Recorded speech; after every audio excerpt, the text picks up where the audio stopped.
Your ears do not deceive you.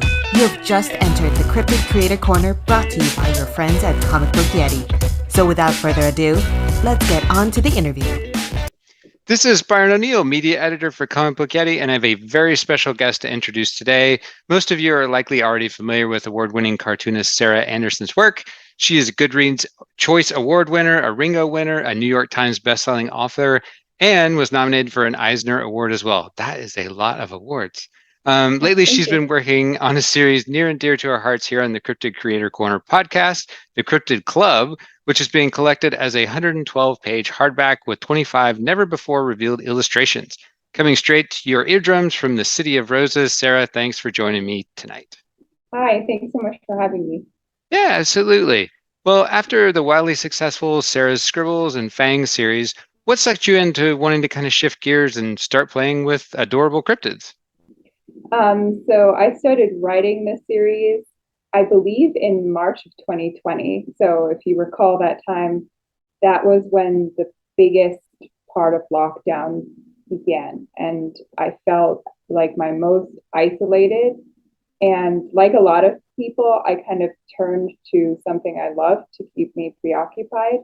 And that was cryptids. Like I had had a childhood fascination with them. And I just went back to it and I was like researching them and stuff. And I wrote one for Sarah's Scribbles that like took off. And there was just something inside me that was like, I have all this time. Like, I don't know when this pandemic is going to end. Like, I might as well try to explore this world even further. Yeah. Well, what does the Cryptid Club give you as an illustrator that your other series don't? I think I love exploring lots of different personality types. Like, I think for me, what made Cryptid Club a bit different is that there's so many different characters. And I really felt like I could write a lot about all of these individuals, whereas Sarah Scribbles or Fangs, there's a very limited number of characters. And Cryptid Club, it was like introducing myself to a bunch of friends or something. It was really exciting and interesting. And of course, all of these characters come with a lot of lore behind them already. Sure. So that was just exciting for me as a cartoonist. Yeah. Yeah. Well, there's 15 different types represented in the strip. How'd you go about selecting the specific ones you wanted to include? Because they range a lot from, household names like Nessie to lesser known entities like the Flatwoods monster, which I had no knowledge of previously. Yeah, I think so. At first, it was just sort of collecting like the big names like Loch Ness, Bigfoot. Everybody knows those. But I think when I got into ones that were just a bit more obscure, like Mothman, it kind of led me to even more obscure cryptids. Like usually you find information about cryptids like on these sites that have like black backgrounds with white text, and you can keep exploring and clicking through. And I just kind of picked the ones that really spoke to me, and especially the ones that I felt had some kind of personality. Like the Flatwoods monster is such a weird character, but she feels like very feminine to me for some reason, because she's got this like hat and this dress, and there was just something about her that spoke to me. And I think that sort of quality, something unusual that jumps out at you, that's how I picked some of the other more obscure cryptids. Okay. So when you're doing your illustration and you're playing with different shapes, it sure seems like they would give you a lot more range to be able to play with and depth and that sort of thing. Yeah, it was so much fun from just an illustrative perspective, because like I'm going from drawing just cartoon people all the time, and then I've got Loch Ness, which is like this serpentine shape, to Flatwoods monster, who's kind of like this weird witch-like character. And yeah, I mean, just the diversity between the characters from a visual standpoint, it was so much fun, and I really loved bringing it to life. So with Sarah's Scribbles as a platform, where you got more immediate feedback from the public, whereas with Fangs, you kind of took a different approach and completed it first, if I'm understanding it correctly, before releasing it. How did you approach wanting to release the Cryptid Club? I think it's actually a relief for me to write sort of privately away from social media first. And that's because the pressure can really get to me sometimes. Like if one does well and one doesn't do well, I'll like scrap the one that doesn't do well and not include it in the book or something. But I think that sort of editing process of having like the masses decide is not actually great for the creative process, because you've kind of got to find your own flow and use your own instincts. So for me, it was a bit freeing to write away from social media. But of course, then when I got to share it, when it was all complete, it was really exciting. And I felt really just thrilled to be sharing it online, especially because on the internet, there's like so many cryptid fans. There's like a whole world that I got to share it with. So that was really exciting. Did you find that it brought in a whole lot of new fans, that weren't familiar with your work previously, or?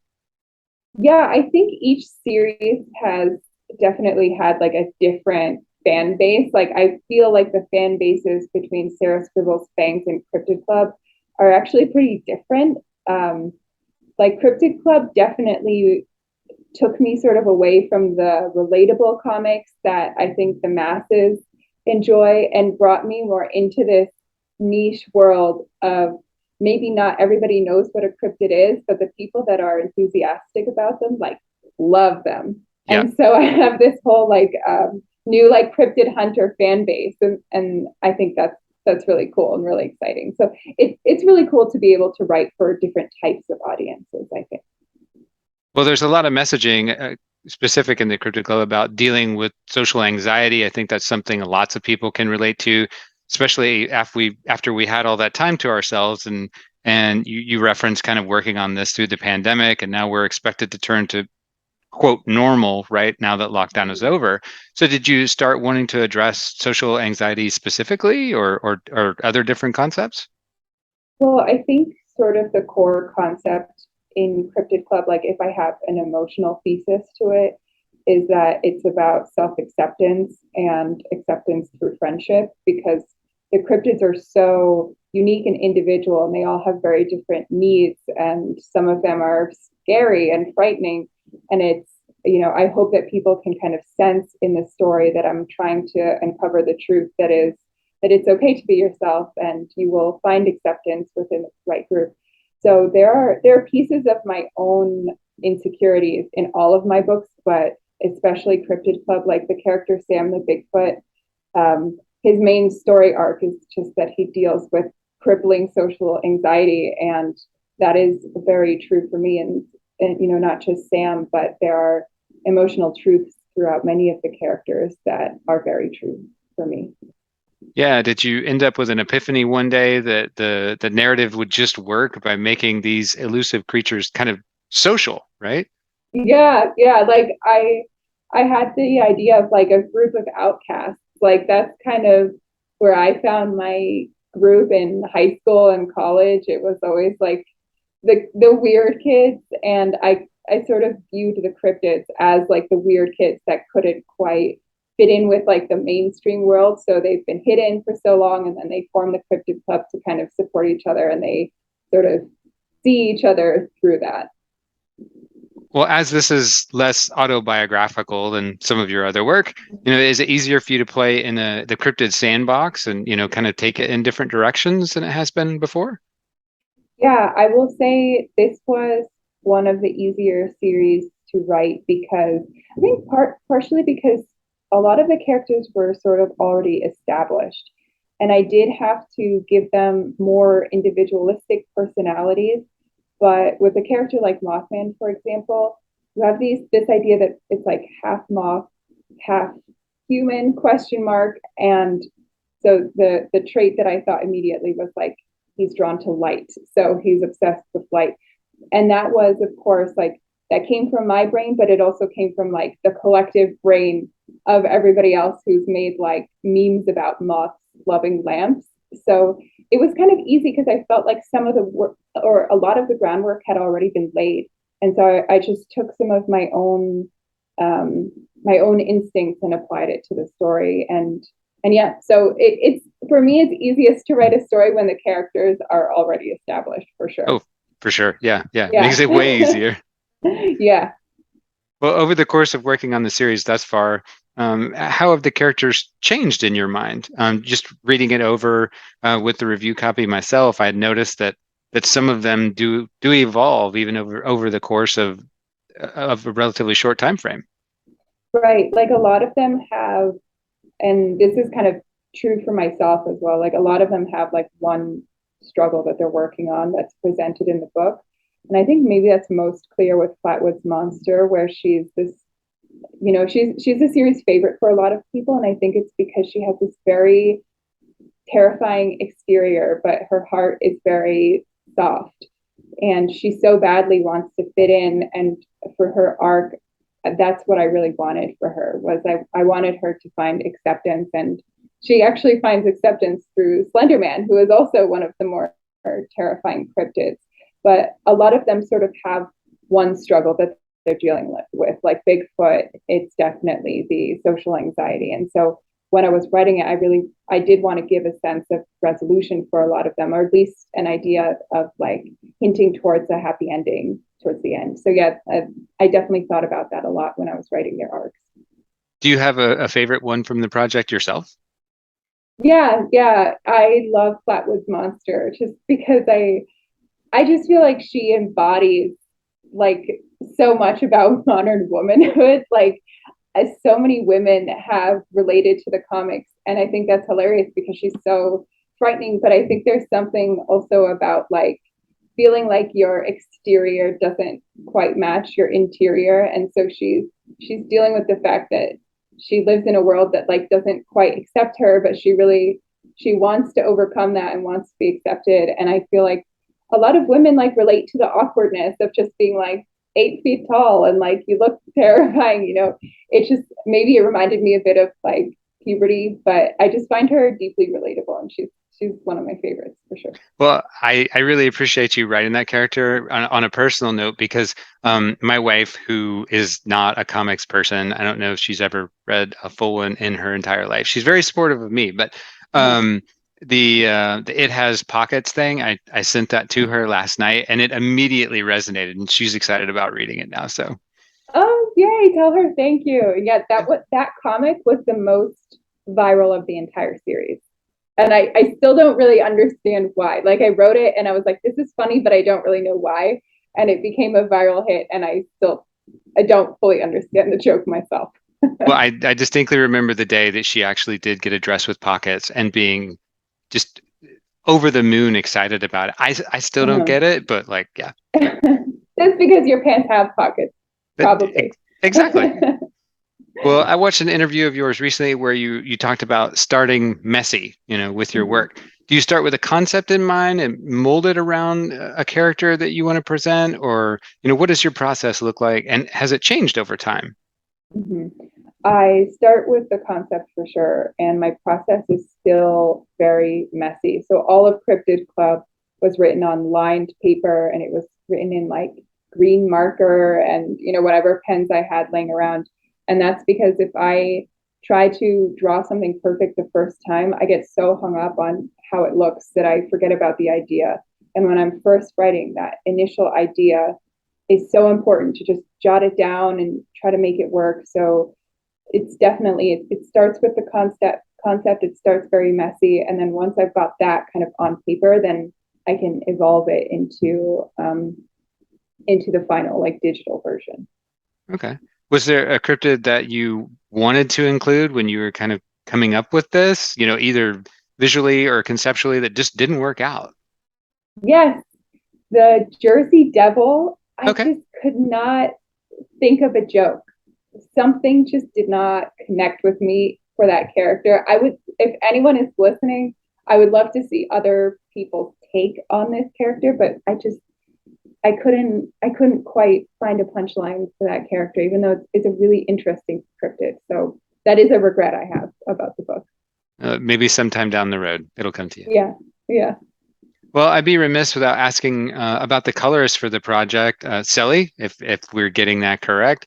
How did you find her? How did that link up? Yeah, so I knew the project. I knew that I wanted the project to be colored, but I didn't quite feel like the color palettes that I usually use fit.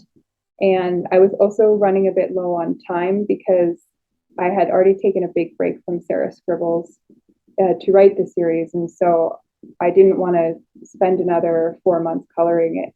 So I was looking at a bunch of different artists and their color palettes, and something about Sally's just really spoke to me, like this combination of a mysterious color palette, but it's still kind of like poppy, and it's like approachable, if that makes any sense. Sure. And yeah, so when I saw Sally's work, I was like, I really want the color palettes to reflect the work that they're putting out. And Sally has some amazing illustrations, so I highly recommend everyone go look at them. So yeah, I'm really lucky that Sally said yes, and I love the final results. Like when you pick up the book and kind of flip through, the colors really pop out at you, and that's something I just really love about this project.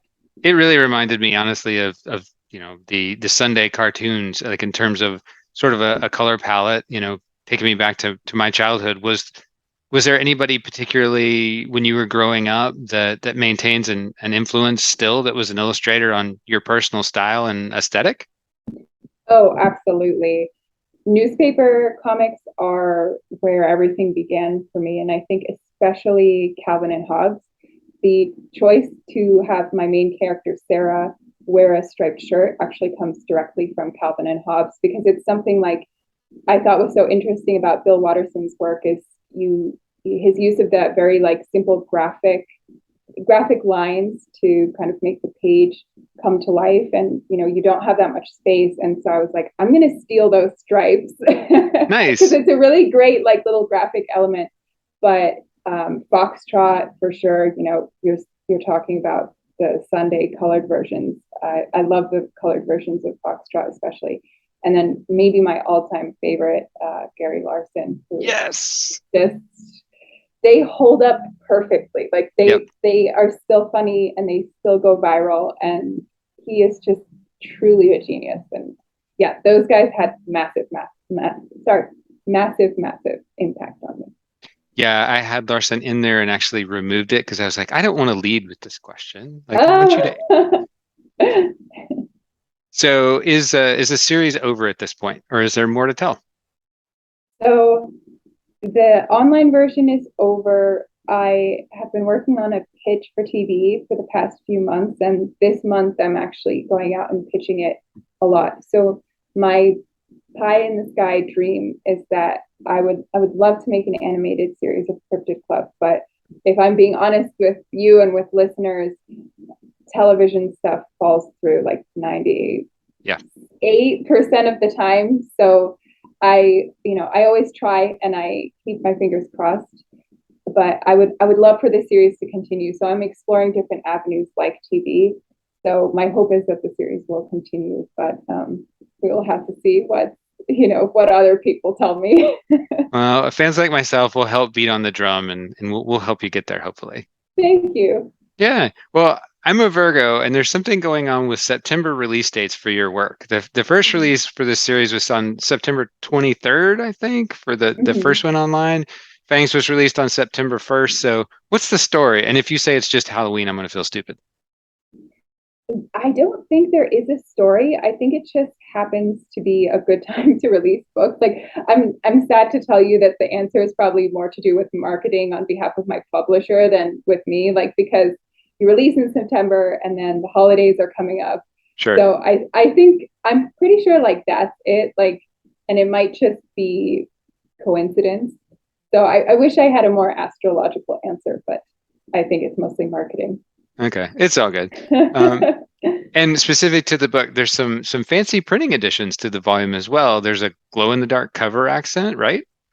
Yes, which I'm really excited about. We worked really hard to get it to happen. So I really wanted the cover to like make it so that a cryptid appears in your room if you have the book in your room in the dark. And that's exactly what happens. So you shut off the lights, little glowing blue Fresno night crawlers appear. And that's something that I'm really grateful to my editor for helping me make that dream come true. That's awesome. So what's happening for you for the rest of 2022? Just promoting this project? I have like so many things that I'm working on that I don't know if I can talk about, and I'm also waiting on other answers. Like, for example, the TV pitches, like I'm waiting to see if other people will tell me yes. So for now, what I know for sure is that Cryptid Club will be released, and I'm really excited about it. And I will probably start working on a fifth Sarah Scribbles book because I've been writing more than anticipated, and I think it'll be time soon to start the fifth book. So that's coming up for sure. Awesome. Well, Sarah, thanks so much for hanging out with me today. Yeah, of course. Thanks for having me. Of course, of course. Well, the Cryptid Club is out, well, as of now when this drops. So make sure to snag yourself a copy of the adorable cryptids. I think it's the only time in my life, and probably the only time I will see, aliens dabbing. So yeah. Yes, go pick it up. absolutely. This is Byron O'Neal on behalf of all of us at Comic Book Yeti. Thanks for tuning in, and we'll see you next time. Thank you for joining us today for this episode of the Cryptid Creator Corner. We also have a podcast of the same name that you can download wherever you get your podcasts. Thanks for watching. If you enjoyed this episode of the Cryptid Creator Corner, maybe you would enjoy our sister podcast, Into the Comics Cave. Listen and subscribe wherever you get your podcasts.